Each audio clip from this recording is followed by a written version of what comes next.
नमस्कार दोस्तों, स्वागत है आपका हमारे यूट्यूब चैनल पहाड़ी जी के वॉइस में। दोस्तों, आज की इस वीडियो में हम जो हाईकोर्ट कुटुंब न्यायालय और जो स्टेनोग्राफर की परीक्षा थी, उसके लिए प्रीवियस ईयर जो क्वेश्चन कराने वाले हैं, साथ ही मैं आपको यह भी बताऊंगा कि इस परीक्षा के दौरान सिलेबस में जो विषय शामिल है, उनसे जो प्रश्न है, उस सभी प्रश्न मैं आपको बताने वाला। इसका सिलेबस मैंने आपको पूरा बता रखा है।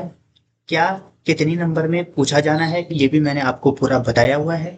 ये आपकी जो इसमें वीडियो पड़ी हुई है इसी चैनल के माध्यम से, तो आप उस चैनल में देख सकते हो। और चैनल में देखने के बाद आप समझ सकते हो कि किस प्रकार का इसका सिलेबस है। अगर आप बिना सिलेबस उठाए पढ़ोगे तो आपकी जो तैयारी है वो अधूरी समझी जाएगी, क्योंकि सिलेबस थोड़ा चेंज हो रखा है इस टाइम। तो चेंज होने से आपको इसमें समस्या हो सकती है, इसलिए एक बार सिलेबस जरूर देखें। उसके बाद ये प्रीवियस ईयर क्वेश्चन पेपर आप सॉल्व करना और अपनी नंबर देखना कि आपके नंबर कितनी बन रही है। दोस्तों,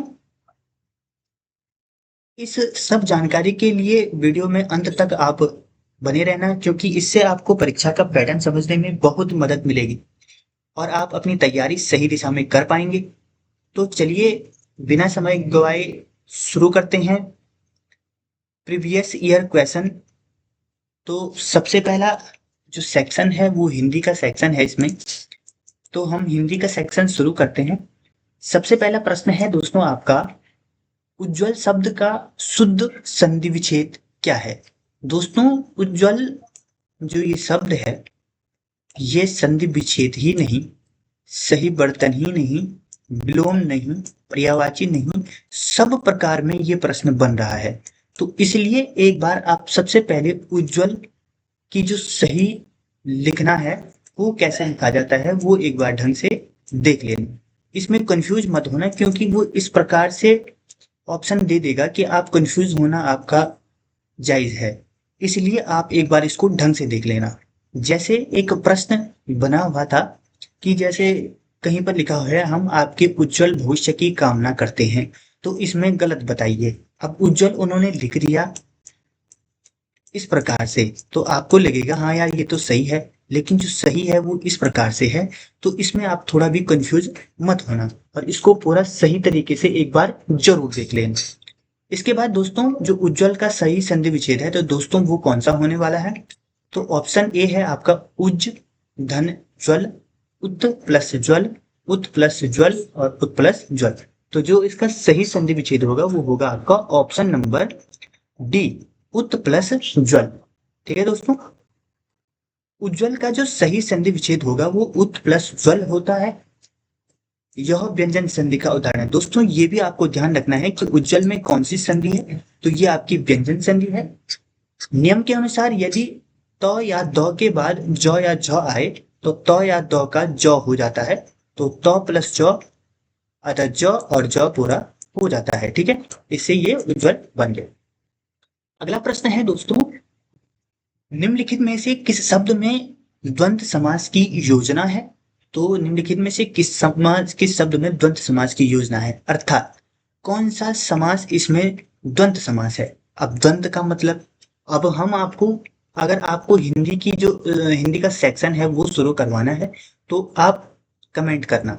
अगर आप कमेंट करोगे तो हम आपको समास, संधि विच्छेद या जितने भी जो सिलेबस है उसका ऐसा विस्तृत ट्रिक वाइज बता देंगे कि आपकी समझ में पूरा का पूरा आने लगेगा। दोस्तों, जैसा तत्सम और तद्भव शब्द है, तो तत्सम तद्भव शब्द समझने के लिए, क्योंकि उसमें शब्द कुछ ही शब्द होते हैं जो ट्रिक पर होते हैं और सब शब्द समझने और याद करने पड़ते हैं, लेकिन हम आपको सभी शब्दों की ऐसी ट्रिक बताने वाले हैं कि जिससे आप तत्सम तद्भव से आने वाले सभी प्रश्नों को सरलता से कर पाएंगे। अगर आपको हिंदी की क्लास चाहिए है, तो दोस्तों आप कमेंट बॉक्स में जरूर बताना। ठीक है, तो इस हिसाब से हम ये करने वाले हैं। अब कहा है कि द्वंद्व समास की योजना बताइए, अर्थात इनमें से किसमें द्वंद्व समास है? तो दोस्तों इसके लिए ट्रिक है, द्वंद का मतलब होता है, द्वंद का मतलब होता है जोड़ा, ठीक है। और राधा और कृष्ण, ठीक है। पीताम्बर बहुब्रीहि हो सकता है। ईश्वर दत्त राधा कृष्ण अप्रतिदिन अव्ययभाव भी हो सकता है, ठीक है। तो इस प्रकार से हम इसको वो करेंगे कि जिस समास में दोनों पद प्रधान होते हैं, अर्थात जोड़े, जोड़े में जैसे आस पास, सपोज कहते हैं जैसे आस पास हो गए तो दोनों, दोनों है ना, दोनों के दोनों से मिला हुआ है ना। तो इसी प्रकार के जो शब्द होते हैं, द्वंद मतलब जोड़ा, जिसमें एक दूसरे के जोड़े हो, तो उसे, जैसे राधा कृष्ण है तो राधा कृष्ण में किस प्रकार का समास है, द्वंद पुरुष। इसमें क्या होते हैं, दोनों पद क्या होते हैं, आपके प्रधान होते हैं, तथा विग्रह करने पर और अथवा या लगता है उसे द्वंद समास कहते हैं। राधा कृष्ण बराबर राधा और कृष्ण, जैसे ये द्वंद हो गया। अब जैसे पीताम्बर है तो पीताम्बर में पीला है जिसका अंबर, तो ये बहुब्रीहि समास हो जाता है और कर्मधारय समास भी हो जाता है। लेकिन अगर किसी में बहुब्रीहि समास दिया जाता है और कर्मधारय भी दिया जाता है, तो यहाँ आपको बहुब्रीहि समास को प्रधानता देनी है, या अगर किसी में दोनों दिया है तो आप दोनों को प्रधानता दे सकते हो। प्रतिदिन में दोस्तों अव्ययभाव समास है, उसको भी आपको ढंग से कर लेना है। दोस्तों हम आपको पूरी हिंदी भी विस्तृत तरीके से बता सकते हैं, अगर आप कमेंट करोगे तो हम आपको इसकी पूरी class free of cost YouTube पर आपको बता देंगे। अगला प्रश्न है दोस्तों कि निपात निम्न में से किस व्याकरणिक कोटि का प्रमुख भेद है। दोस्तों ये प्रीवियस ईयर क्वेश्चन पेपर है आपका, ठीक है। और इसको थोड़ा भी मिस मत करना, क्योंकि प्रीवियस ईयर से भी एक दो प्रश्न बन ही जाते हैं, और इससे तो आपको दो फायदे होंगे। एक तो प्रीवियस ईयर क्वेश्चन से कोई भी टपकेगा तो आप उसको कर पाओगे, और दूसरा ये फायदा होगा आपको कि प्रीवियस ईयर क्वेश्चन पेपर से आपको एक पैटर्न समझ में आ जाएगा कि किस प्रकार के प्रश्न परीक्षा में पूछे जा रहे हैं।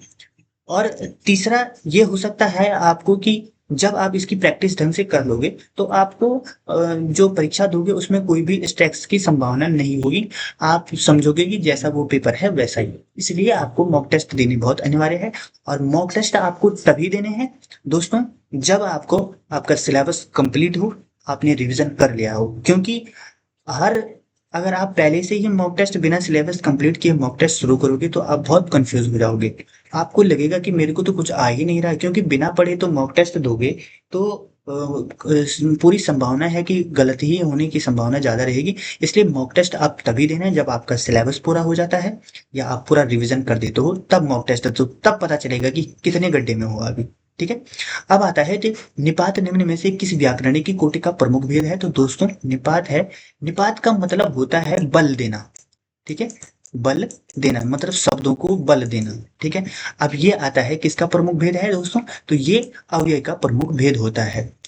निपात अवयव का एक भेद है या उपभेद है, जो शब्द किसी शब्द पद के बाद लगकर अर्थात उसमें विशेष प्रकार का क्या बल प्रदान कर रहा है, उन्हें क्या कहते हैं, निपात कहते हैं। जैसे ही, जैसे मेरा, मेरे खाने खाते ही, ठीक है। तो जैसे तुम, तुम्हारे साथ हम भी, तो ये क्या कर रहा है कि बल प्रदान कर रहा है दूसरे शब्दों को, ठीक है। दोस्तों समझाने में समय लग जाता है, नहीं तो ये पूरा 5 मिनट में भी पूरा हो जाएगा अगर मैं इसको कराने लगूं। लेकिन अगर आपकी समझ में नहीं आएगा तो कोई फायदा ही है नहीं इस सीरीज का कराने का, क्योंकि इससे जो आपकी वीक पॉइंट छूट रहे हैं हम आपको वो बता रहे हैं कि ये प्रश्न तो आता ही होगा लेकिन इसमें वीक पॉइंट क्या छूटेगा, क्योंकि ऐसा तो है नहीं कि यही पेपर फिर दूसरा बन जाएगा, ऐसा तो होना है नहीं। लेकिन यहीं से दूसरे पेपर में बनने की बहुत सारी संभावनाएं है। यही प्रश्न होगा लेकिन उसको इतनी तरीके से घुमा कर पूछा जाएगा कि आपको लगेगा नहीं कि ये यहीं से आया हुआ है। इसको, इसलिए इसको हम यहाँ पे क्लियरिफाई करके आपको दे रहे हैं। पर्दा किस भाषा का शब्द है दोस्तों, पर्दा आपका फारसी भाषा का शब्द है। पर्दा मूल रूप से फारसी भाषा का विदेशज शब्द है जो हिंदी भाषा में क्या है, प्रचलित है। अब आता है दोस्तों घोड़ा का तत्सम रूप, ठीक है। दोस्तों मैंने अभी आपको बताया था तत्सम तद्भव की ट्रिक, तो वो मैं आपको बता दूंगा अगर आप कमेंट करोगे तो मैं आपको, क्योंकि इसके माध्यम से अगर मैं बताने लग जाऊंगा तो, लेकिन इसमें अगर मैं आपको सिर्फ इसी के लिए बताऊंगा तो कोई फायदा नहीं होने वाला है। मैं अगर आपको पूरा वो बता दूं जिसके हिसाब से आप पूरे सभी सवालों को कर सकोगे तो कोई प्रॉब्लम नहीं होने वाली। अगर मैं यहाँ पर आपको आधा अधूरा ज्ञान देता हूँ इस सवाल को समझाने के लिए, तो आपको प्रॉब्लम हो सकती है, इसलिए मैं इसका अभी आंसर ही दूंगा। अगर आपको हिंदी की क्लास चाहिए तो आप कमेंट में बता देना, मैं आपको पूरी क्लास फ्री ऑफ कॉस्ट पढ़ा दूंगा। घोड़े का तत्सम रूप क्या होता है दोस्तों? तो घोड़े का तत्सम रूप होता है आपका घोटक। ठीक है, घोटक क्यों होता है? तद्भव शब्द घोड़ा का संस्कृत तत्सम रूप घोटक होता है। इसके अन्य पर्यायवाची अश्व, तुरंग, गया। अब आता है सवाल, तत्सम किसे कहते हैं, तद्भव किसे कहते हैं? दोस्तों, तत्सम शब्द ऐसे समझ लो जो संस्कृत से सीधे लिए गए हैं और ज्यों के त्यों लिए गए हैं। जैसे संस्कृत से कोई शब्द लिया गया है तो वो ज्यों का त्यों जो होता है वही लिया गया है, तो वो तत्सम हो गया। लेकिन उसमें थोड़ा परिवर्तन करते हैं और उसको थोड़ा शुद्ध करते हैं, तो वो क्या हो जाता है, सद्भव हो जाता है। ठीक है, तो घोड़ा जैसे तद्भव है, लेकिन इसका तत्सम जैसे घोटक, तो संस्कृत में घोटक कहा जाता है। तो इस प्रकार से जो शब्द होते हैं तत्सम तद्भव होते हैं। अगला प्रश्न आ जाएगा आपका, निम्नलिखित शब्दों में से संकर शब्द का चयन कीजिए। तो दोस्तों, संकर शब्द जो होते हैं, जो क्या होते हैं कि अलग अलग शब्दों के मेल से बने होते हैं। जैसे रेल है, रेल प्लस गाड़ी, तो अलग अलग शब्दों के मेल से बने हुए। अब दोस्तों 2023 में सेट ए का पहला प्रश्न आया था, ये उत्तराखंड पुलिस भर्ती परीक्षा में, कि रेलगाड़ी जो शब्द है ये इस शब्द का संधि विच्छेद करने पर या इस शब्द को अलग करने पर जो शब्द बनते हैं वो शब्द किस किस भाषा से लिए गए हैं। आपको विश्वास नहीं आएगा तो आप देख सकते हो, परीक्षा में सेट में अलग अलग हो सकता है, लेकिन ये ये परीक्षा में बना हुआ था कि रेलगाड़ी, तो रेल शब्द किस भाषा का है और गाड़ी किस भाषा का शब्द है दोस्तों।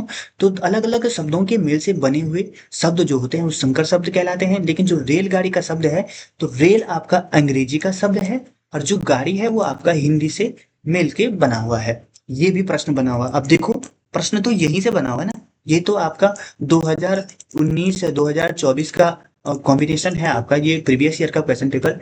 और उसके बाद देखो 23 में ये बना था है। तो अगर आप, मैं आपको सीधे ये बता दूं कि संकर शब्द का चयन करो, तो रेलगाड़ी मैंने बता दिया। लेकिन अगर मैं आपको ये ना बताऊं ना, तो देखो आपका 2000, अगर मैं इसको तब बता देता तो अगर 2023 में आपका इस पे कंफ्यूज नहीं होते। अगर आपको आ जाता वो तो अच्छी बात है, जिनको नहीं आया होगा तो वो कंफ्यूज ना होते इस पे। इसलिए मैं इस प्रकार से आपको जो प्रश्न होते हैं समझाता हूँ। मैं ऐसे नहीं समझाता हूँ कि सीधे इसका आंसर ये हो गया। तो इसका मतलब बताना आपके लिए बहुत आवश्यक है, क्योंकि यहीं से देखो 2023 में प्रश्न बना। लेकिन अगर आपने ये पढ़ा होता तो 2 नंबर आराम से आ जाती है। इसलिए मैं आपको ये समझाता हूँ। अगला प्रश्न है दोस्तों, निम्नलिखित में से योग रूढ़ शब्द का चयन कीजिए। तो दोस्तों, योग रूढ़ शब्द जो होते हैं, ये शब्द यौगिक तो होते हैं किंतु अर्थ सामान्य न होकर किसी विशेष अर्थ में रूढ़ हो जाता है। मतलब जैसे निशाचर है। अब देखो निशाचर जो होता है, तो निशाचर का मतलब क्या होता है? निशा मतलब होता है रात, चर मतलब होता है विचरण करने वाला, अर्थात रात में विचरण करने वाला होता है निशाचर। अब देखो निशाचर रात में विचरण करता है। अब हमने कहा कि रात में विचरण करने वाला, लेकिन इसके लिए अलग ही शब्द निकल गया, वो है राक्षस। अब रात्रि काल जीव में प्रयुक्त। ठीक है, अब देखो रात में घूमने वाला राक्षस इन्होंने कह दिया। तो जो योग रूढ़ शब्द है वो क्या करता है, यौगिक तो होते हैं किंतु जब इसका सामान्य अर्थ निकाला जाता है तो ये अलग अर्थ निकल जाता है। ठीक, इस प्रकार से अगला प्रश्न है, निम्नलिखित में से जो देशज शब्द है, देशज का मतलब होता है देश में जन्म। कारज नहीं हो सकता है, जमादार नहीं हो सकता, कबड्डी, जलियान। तो जलियान भी नहीं हो सकता, जमादार ये कारज नहीं हो सकता, लेकिन कबड्डी हो सकता है। अब कबड्डी क्या है दोस्तों? वे शब्द जिनकी उत्पत्ति का पता नहीं चलता है, जो स्थानीय बोलियों से हिंदी में आए हैं, देशज शब्द कहलाते हैं। स्थानीय बोली अर्थात सपोज कह रहा हूं मैं, जैसा हमारा देश है और हमारे देश में, हमारे देश मत लगाओ, आप जिस गांव में रहते हो वहां की भाषा देखो, तो वहां की कुछ भाषा है, जैसे कुछ शब्द होते हैं। जैसे अगर आप उत्तराखंड में कहे तो जैसे उडियार होता है, उडियार, उडियार किसे कहा जाता है, तो वो वहाँ के स्थानीय बोलियों से आए हुए हैं। ठीक है, उडियार। और अगर हिंदी में देखो तो वो गोबा टाइप की हो जाती है। ठीक है, इस प्रकार से देशज शब्द होते हैं। ठीक है, अगला प्रश्न है आपका, नीचे 4 दिए गए हैं, 4 शब्द दिए जा रहे हैं, योग शब्द के समूह को पहचान कर उसका चयन कीजिए। चक्रपाणी, घुड़सवार और पंकज लंबोदर। ठीक है, तो इसमें जो योग रूढ़ है दोस्तों वो है चक्रपाणी, पंकज और लंबोदर है। ठीक है, चक्रपाणी विष्णु को कहा जाता है, पंकज कमल तथा लंबोदर गणेश भगवान को कहा जाता है। तीनों ही अपने सामान्य अर्थ को छोड़कर विशेष अर्थ प्रकट करते हैं। जैसे चक्रपाणी, अब चक्रपाणी तो अलग ही लग रहा है विष्णु का, इसमें कोई मतलब नहीं है। पंकज, पंकज का संधि विच्छेद करेंगे तो पंक का मतलब होता है आपका कीचड़ में, और कंज मतलब जन्मा हुआ, तो कीचड़ में जन्मा हुआ अलग ही अर्थ निकल गया इसके लिए। यौगिक तो है लेकिन इसके लिए क्या हो रहा है, अलग ही रूढ़ शब्द निकल रहे हैं। ठीक है, इस प्रकार से हो जाते हैं। अब आता है कौन सा शब्द युग्म पर्यायवाची है। अब देखो दोस्तों, पर्यायवाची कौन सा है। अब पर्यायवाची का मतलब क्या होता है, एक शब्द है उसी की तरह दूसरा शब्द, उसी की तरह दूसरा शब्द, दो सब एक ही है। ठीक है, अब देखो अली और अली, देखो ये समसुष्टि विनार्थक शब्द आपने देखे होंगे, तो ये उनसे है। प्रस्तर और पत्थर, इसमें जो है आपका पर्यायवाची शब्द युग्म है। प्रस्तर और पत्थर दोनों ही एक वस्तु को सूचित करते हैं। प्रस्तर तत्सम है, ये तद्भव है, अथवा पर्यायवाची युग्म एक विशेष समश्रुति भिन्नार्थक शब्द युग्म है। देखो मैंने आपको बोला था ना, तो अली का मतलब होता है भौरा, और ए अली का मतलब क्या होता है ये आपको कमेंट बॉक्स में बताना है, क्योंकि समश्रुति भिन्नार्थक शब्द भी इसमें बने हुए, और ये प्रश्न भी बना हुआ है। ठीक है, अब किस शब्द का पर्यायवाची नींद से पूरा पूरी तरह मुक्त अवस्था को प्रकट करता है, तो नींद से जो पूरी तरह को प्रकट करता है वो है तुरीय। भारतीय दर्शन में चार चेतना अवस्थाएं मानी जाती हैं। एक मानी जाती है जागृत, स्वप्न, सुप्ति और तुरीय। दोस्तों ये एक एसएससी जीडी की परीक्षा हुई थी 2018-19 पता नहीं ऐसे में हुई थी, तो उसमें ये प्रश्न पूछा गया था। तो देखो ये आपके लिए हिंदी का तो जो सेक्शन होता है वो सबके लिए आपको इम्पोर्टेंट हो सकता है। अगर आपकी कुटुंब न्यायालय के लिए भी हो गया, अब देखो जो आपकी कर राजस्व परीक्षा है उसमें तो पूरी 100 नंबर की ये आएगी हिंदी, इसलिए आपको इसको बहुत तरीके से पढ़ना है, क्योंकि इसका सिलेबस जो होता है एक संयुक्त सिलेबस होता है। ऐसा नहीं कि उत्तराखंड की तरफ कहीं से भी पूछ सकता है, इसमें तो आप देखो संधि विच्छेद से आएगा तो उसी के अंदर से तो आएगा जो भी आएगा, और बाहर से तो आने की कोई संभावना है ही नहीं। ऐसा तो है नहीं कि कहीं अलग ही पूछ ले, तो इसलिए आपको ये जानना बहुत आवश्यक है। अगला प्रश्न आपका, नीचे दिए गए भाववाचक शब्दों में किसमें लज्जा का भाव समाहित नहीं है। लज्जा किसमें नहीं है, देखो उल्लास में नहीं है, उल्लास का मतलब तो आपका खुशी होता है, तो इसमें नहीं है। ग्लानि होती है, संकोच होता है, और सब में लज्जा शब्द है। अगला शब्द है तिरस्कृत का विपरीतार्थी, तो तिरस्कृत का जो विपरीतार्थी होता है अर्थात इसका जो विपरीत होता है, उल्टा होता है, सरदार विलोम होता है, तो वो होता है आपका आदृत। ठीक है, जिसका आदर या सम्मान नहीं किया जाता है वो होता है आपका, जैसे तिरस्कृत हो गया जिसका अपमान या अनादर किया गया हो, और आदरित होता है जिसका आदर या सम्मान किया गया हो। ठीक है, अब देखो कुल मिला के बोलने का मतलब है तिरस्कृत मतलब होता है जिसका अनादर हुआ हो, मतलब मैं आपकी कॉमन भाषा में बताता हूँ, जिसकी बेइज्जती हुई हो उसे तिरस्कृत कहते हैं, और जिसका आदर सम्मान हुआ हो सो आदरित कहते हैं। तो विपरीतार्थी इसी, अगर आप अपनी भाषा से शब्द लगाओगे ना तो आपको ये याद करने की भी कोई जरूरत नहीं है। जैसे तिरस्कृत हो गया तो हमने सोच दिया हाँ यार तिरस्कृत का मतलब होता है बेइज्जती हो गई किसी की। अब आदरित हो गया मतलब किसी का आदर किया होगा, तो इस प्रकार से भी आप इसको लगा सकते हो। अगला है प्रश्न नंबर 14, डंक शब्द का तत्सम रूप क्या है। तो डंक शब्द का जो तत्सम रूप है वो है दंश। तो तत्सम शब्द डंक का तत्सम रूप दंश होता है, और चंचु या चोंच, वर्ण या घास, इस प्रकार से ये होता है। अगला प्रश्न दोस्तों आ जाएगा आपका, निम्नलिखित में से समरूपी किंतु भिन्नार्थी शब्द युग्म का चयन कीजिए। तो समरूपी, अभय या उभय, ये समरूपी और भिन्नार्थी शब्द हैं। ठीक है, इसमें तो ज्यादा बताने की आवश्यकता नहीं है। निम्नलिखित विपरीतार्थी युग्म में से कौन सा गलत है, तो आपका श्रोता और वाचाल ये बिल्कुल गलत है, क्योंकि वाचाल और श्रोता एक ही शब्द होते हैं, मुंह का विलोम वाचाल होता है, तो श्रोता और वाचाल युग्म गलत है इसलिए। ठीक है, अगला है कौन सा शब्द सदा एक वचन में ही प्रयुक्त होता है। दोस्तों वाय एक वचन में प्रयुक्त होता है, और जो द्रव्यवाचक और अगणीय संज्ञाएं जैसे वाय, जल, आकाश आदि सदैव एक वचन में प्रयुक्त होता है। दीवार, दीवारें, वर्ष, वर्षों बहुवचन बन सकता है। दीवार, दीवारें, वर्ष, वर्ष, समाचारों, लेकिन वाय, वायु नहीं होता है, वाय एक ही वचन में प्रयुक्त होता है।